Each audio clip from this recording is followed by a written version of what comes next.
All right, so hello students, welcome और welcome back to quest education. मैं आपका bio faculty अनुज sir, मैं और न्यू लेक्चर में आपका स्वागत है, जिसमें हम लोग आज सर्कुलेटरी सिस्टम के बारे में जस्ट एक इंट्रोडक्शन हम लोग पढ़ेंगे और नेक्स्ट लेक्चर में हम लोग डिटेल ह्यूमन सर्कुलेटरी सिस्टम के बारे में पढ़ेंगे। ठीक है, तो let's start with this lecture, circulatory system.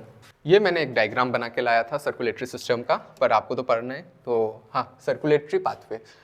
Circulatory system पढ़ने से पहले हम लोग कुछ ये पढ़ लेते हैं, ठीक है, कि क्लोज सर्कुलेशन क्या होता है, ओपन सर्कुलेशन क्या होता है। देखो, क्लोज सर्कुलेशन में क्या हो रहा है कि आर्टरी, अभी जो हम लोगों ने नेक्स्ट प्रीवियस वीडियो में पढ़ा था कि आर्टरीज आर्ट्रियल्स में टूट रहा है, वेन्स वेन्यूल्स में टूट रहा है, ये जो मर्ज हो रहा है, तो ये मर्ज होकर क्या बना रहा है, आपका कैपिलरी बना रहा है। अब कैपिलरी से डायरेक्ट तो फ्लूइड नहीं जा रहा है ना टिश्यू में, वो एक मीडियम के थ्रू जा रहा है, तो वो क्या क्लोज, वही आ जाता है आपका क्लोज सर्कुलेशन में। ओपन सर्कुलेशन में ऐसा कुछ नहीं होता है, डायरेक्टली ऑर्गन्स पे ब्लड पोर आउट कर दिया जाता है। This is about open circulation. ठीक है, ये मैंने डायग्राम आपके लिए बना के लाया था, देख रहे हो। यहाँ पे डायरेक्टली नहीं आ रहा है, आर्टरीज आर्ट्रियल्स आया, कैपिलरीज बनाया, यहाँ पे आपका सेल्स है, यहाँ पे आपका डायरेक्टली ब्लड नहीं डाला जा रहा है, एक क्लोज्ड स्पेस में ब्लड क्या ट्रेवल कर रहा है। पर इसमें देखिए आप, डायरेक्टली सेल्स में क्या करा जा रहा है, ब्लड को डाल दिया जा रहा है। ठीक है, तो ये था आपका close circulation and open circulation. अब ओपन सर्कुलेशन किसमें होगा, जैसे कि हम लोग फर्स्ट लेक्चर में हम लोग क्या पढ़े थे, जितने भी सिंपल ऑर्गेनिज्म है उनमें क्या उतना कॉम्प्लेक्सिटीज नहीं है, तो थिंग्स बहुत सिंपल होगा। जैसे जैसे कॉम्प्लेक्सिटीज आते गया तो थिंग्स कॉम्प्लेक्स होता गया।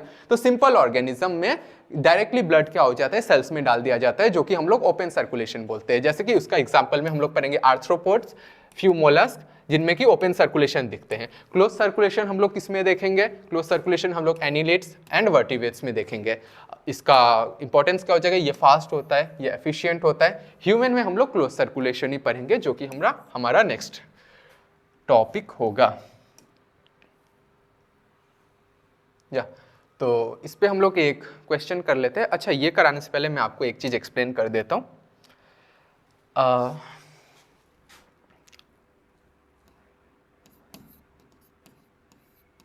Pisces, apes,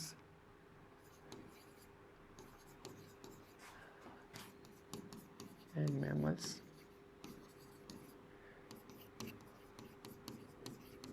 including crocodile। ठीक है, इसमें आपका रेप्टाइल्स,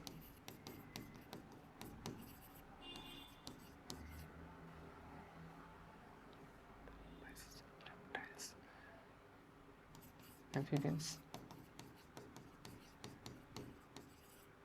अब देखो, इन दोनों में पाइसेस, ठीक है, पाइसेस मतलब मछली, रेप्टाइल्स एंड एम्फीबियंस, इनमें बेसिकली आपका इनकम्प्लीट सर्कुलेशन होता है। ठीक है, और एप्स, मैमल्स इंक्लूडिंग क्रोकोडाइल में आपका कंप्लीट डबल सर्कुलेशन होता है। अब incomplete circulation, complete double circulation, इसका मतलब क्या है वो हम लोग समझते हैं। हम लोग ऑलरेडी एट्रियम वेंट्रिकल के बारे में पढ़ चुके हैं। ऊपर में दो क्या हो जाएगा, इस साइड में right atrium, right ventricle, left atrium, left ventricle. ठीक है, पर पाइसेस के केस में क्या होता है, इसमें सिर्फ एक एट्रियम, ठीक है, और एक वेंट्रिकल होगा। ठीक है, वन एट्रियम, एक एट्रियम और एक वेंट्रिकल होगा। ठीक है, इनमें क्या होता है कि जैसे कि बॉडी से आपका सारा डीऑक्सीजनेटेड ब्लड आया एट्रियम में, ठीक है, वेंट्रिकल से क्या होता है, तो हाँ ठीक है, फिर वेंट्रिकल से जाएगा आपके गिल्स में, गिल्स में उसको ऑक्सीजन मिल जाता है और फिर वो बॉडी फ्लूइड, बॉडी टिश्यू को ऑक्सीजनेटेड ब्लड मिल गया। ये हो गया आपका पाइसेस में। रेप्टाइल्स में क्या होता है, रेप्टाइल्स के केस में ऊपर में तो दो right atrium, left atrium, atrium में तो डिवीजन हो जाता है, पर वेंट्रिकल कंप्लीटली डिवाइड नहीं हो पाता है रेप्टाइल्स एंड एम्फीबियंस में। उसका एक क्रोकोडाइल एक्सेप्शन है, जो कि हम लोग उसमें double circulation, complete double circulation में पढ़ लेते हैं। इन दोनों में क्या होता है कि राइट एट्रियम और लेफ्ट एट्रियम दोनों में वेंट्रिकल में ब्लड पोर हो जाता है, तो oxygenated as well as deoxygenated blood दोनों का मिक्सिंग हो जाता है, इसलिए हम लोग इसको वेनस ब्लड भी बोलते हैं। अब एप्स मतलब बर्ड्स, मैमल्स इंक्लूडिंग क्रोकोडाइल, इनमें क्या होता है, कंप्लीट डबल सर्कुलेशन होता है, जो कि हम लोगों ने पढ़ लिया था, right.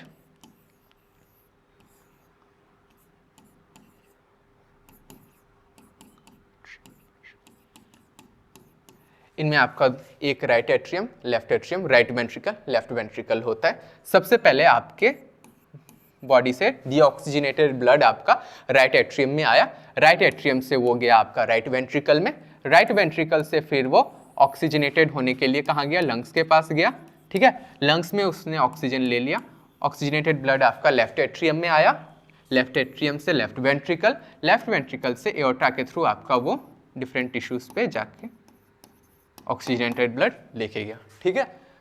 Pisces, reptiles and amphibians, apes as well as mammals, इसमें एक एट्रियम एक वेंट्रिकल, इसमें 2 एट्रियम एक वेंट्रिकल, इसमें 2 atrium as well as 2 ventricle होता है, ठीक है। तो यहाँ तक ही था, एक क्वेश्चन हम लोग सॉल्व कर लेते हैं इस टॉपिक पे। ओके, तो which of the following correctly represent the number of heart chambers in birds, mammals and fish. कितना चैम्बर हार्ट होता है वो हम लोग देख लेते हैं। क्या बर्ड्स में 3 चैम्बर हार्ट होता है? नहीं, बर्ड्स में क्या होता है, 4 चैम्बर हार्ट होता है। तो ये क्या हो गया, गलत हो गया, राइट। मैमल्स में 4 चैम्बर होता है, यस करेक्ट।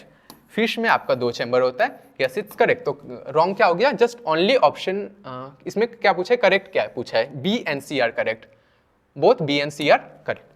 तो यहाँ तक ही था और मिलते हैं हम लोग नेक्स्ट वीडियो में, तब तक के लिए ओके बाय।